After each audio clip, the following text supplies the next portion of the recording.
grabe, 1 month mahigit ako walang vlog. So, happy New Year. Happy 2025. And first of all, na-miss ko rin mag-vlog. Ang tagal kong walang vlog kasi as you all know, meron din akong ibang business. Yung vlogging naman talaga ay naging parang hobby ko lang nung pandemic. Wow, pandemic. Pandemic vlogger talaga ako. Aminado ako dun. So, medyo nagna-normalize na yung mga sistema and pag December talaga, zombie mood po talaga ako pag bare months. And ditong December, wala akong na-vlog ni isa yata kasi parang syempre gusto ko pa mabuhay, di ba? So yung free time ko, iaano ko na lang, tawag dito, ipapa-rest ko na lang and spend time with my family. At maraming ganap nitong December sa family namin dahil pag December lahat ng birthday namin nasa December, nasa Burr. And ano pa ba? Nagpo-post naman ako so yung mga gusto pa rin kahit paano updated sa mga kung ano anik-anik na ginagawa ko, you can follow my Facebook page, Roma. So, doon ako nagpo-post ng mga bago ko lang na nagawa. I mean, bago bago sa bahay, mga ganun, mga shots lang na ganyan na hindi ko lagi nag-vlog. At actually, maraming nadagdag dito. May mga nabago dito sa living room na hindi ko rin na-vlog at nabago ko na rin ulit sila. Parang gano'n. So, start na tayo agad. So, dito, eto na po, November ko pa to na bago. So, yung mga link na ko ilagay sa description below.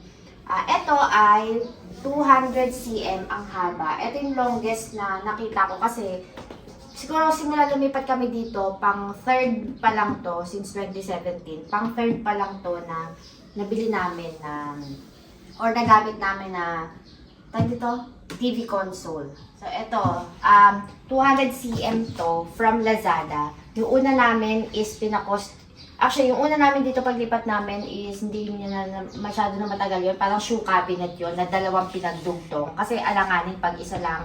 Next, mirrored. Ayun, na-vlog ko na yun. Mirrored na console. Dalawa rin yun na pinagdugtong. Binenta ko yun. Then, yung gray na naging white, naging black, o ano ang naging color nun. Feel na feel ko yung damit ko.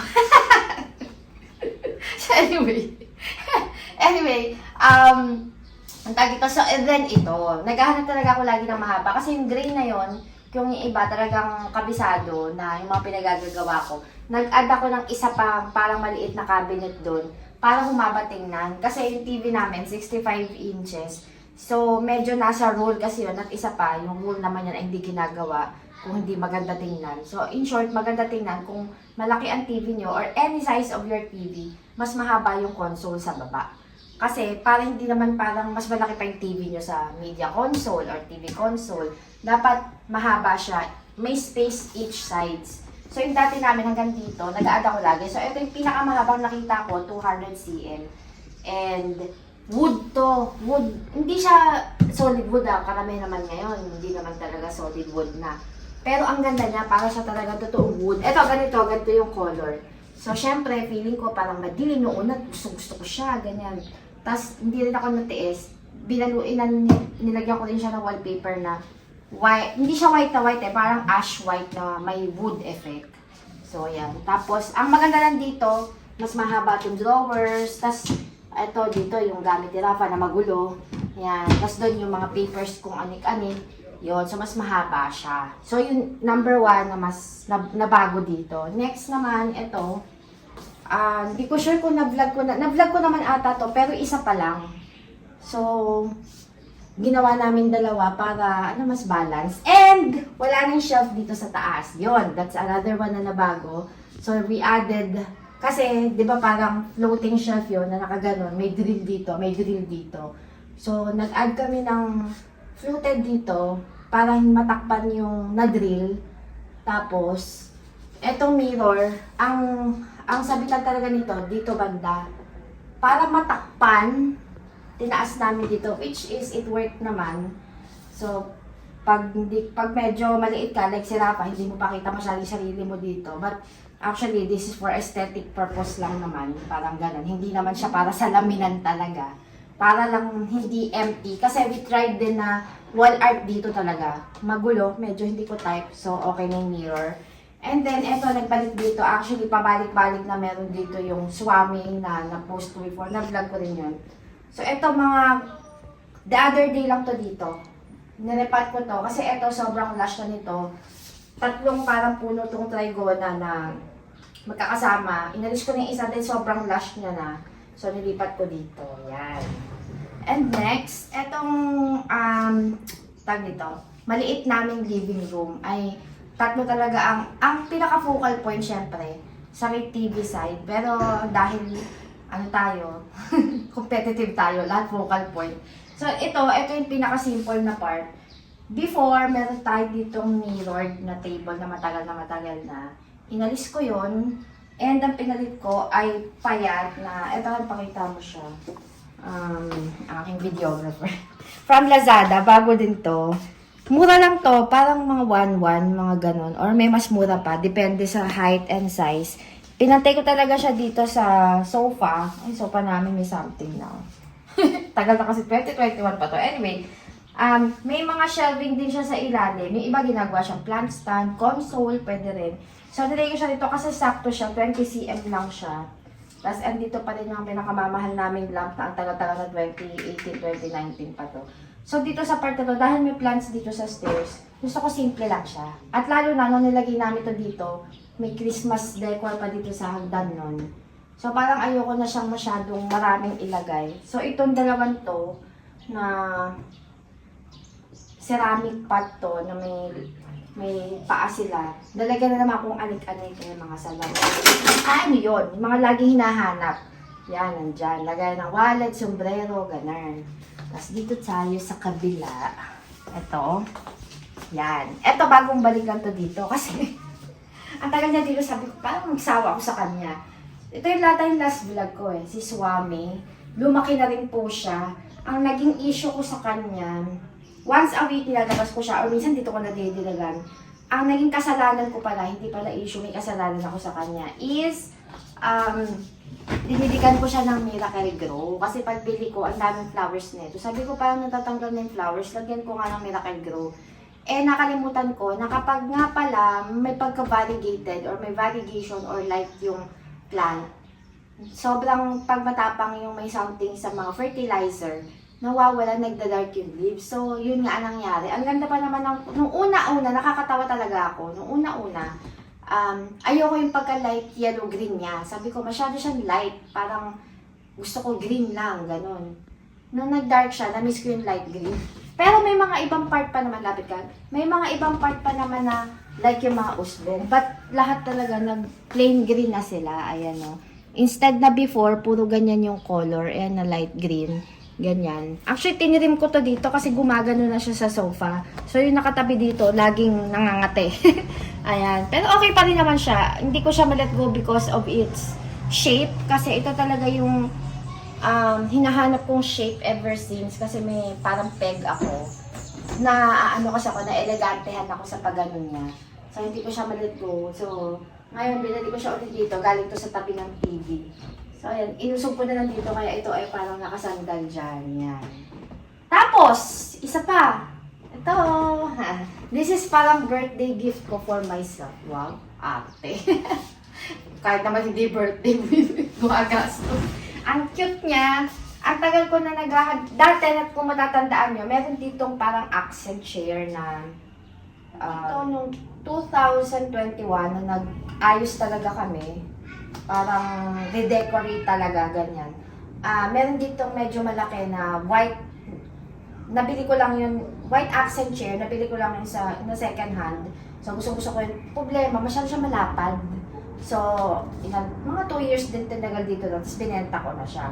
Kasi medyo pumangat na yung leather, ganyan. Parang beige, ganon. So, sabi ko, wala muna dito. Pero pag wala siya, tapos na-appreciate ko yung effect ng curtain na parang, di ba lalaki yung parang, ang elegant tingnan na yung makikita mo yung haba ng curtain. Tapos nakulangan na naman ako. So parang, nag-check ako lang sa Lazada. Matagal ko lang gusto yun yung parang bentwood na ganon. Wood siya. Tapos naisip ko, baka dumilim tingnan. Eh gusto ko nga ngayon medyo light tingnan, ganyan.